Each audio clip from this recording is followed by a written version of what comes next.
Today, we're tackling a common matrix problem, calculating the sum of elements along both diagonals. It sounds straightforward, but there's a subtle trap for odd-sized matrices that can lead to double counting. Let's see how to handle it efficiently. Given a square matrix, your task is to return the sum of all elements on its primary and secondary diagonals. The crucial point is that if an element lies on both diagonals, it should only be counted once. This typically occurs at the center of odd-dimension matrices. Inputs are guaranteed to be square, with at least one row. A straightforward approach is to iterate through every element of the matrix using nested loops. Inside the loops, we check if the current element's indices satisfy the conditions for being on the primary diagonal, where row equals column, or the secondary diagonal, where row plus column equals dimension minus 1. If either condition is true, we add the element to our running sum.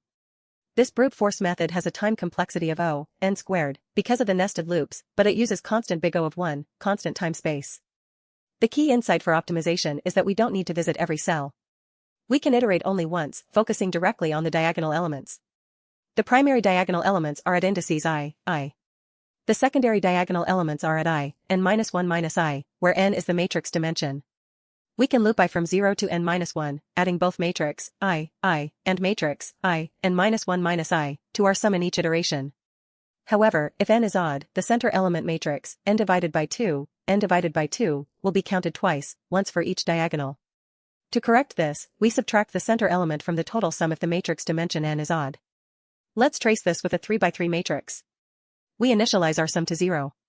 For I equals 0, we add matrix 0, 0, which is 1, and matrix 0, 2, which is 3.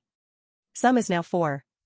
For I equals 1, we add matrix 1, 1, which is 5, and matrix 1, 1, again, which is 5. Sum is now 14.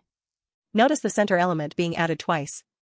For I equals 2, we add matrix 2, 2, which is 9, and matrix 2, 0, which is 7. Sum becomes 30. Finally, since the matrix dimension is 3, an odd number, we subtract the center element matrix 1, 1, which is 5, from our sum.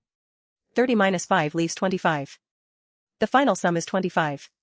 This is correct because the elements 1, 5, 9, 3, and 7 are added, with 5 only counted once, which is the desired outcome for the diagonal sum. You'll spot this pattern when a problem asks you to process elements along specific lines or patterns within a matrix, rather than every element. Look for relationships between row and column indices, like I equals j or I plus j equals n-1, to identify direct access points. This optimized solution has a time complexity of big O of n because we iterate only once through the rows. The space complexity remains big O of 1, constant time as we use only a few constant variables. This technique of direct index access and edge case handling is crucial for many matrix problems. Try the next problem to reinforce your understanding of matrix patterns. Don't forget to subscribe for more concise DSA explainers.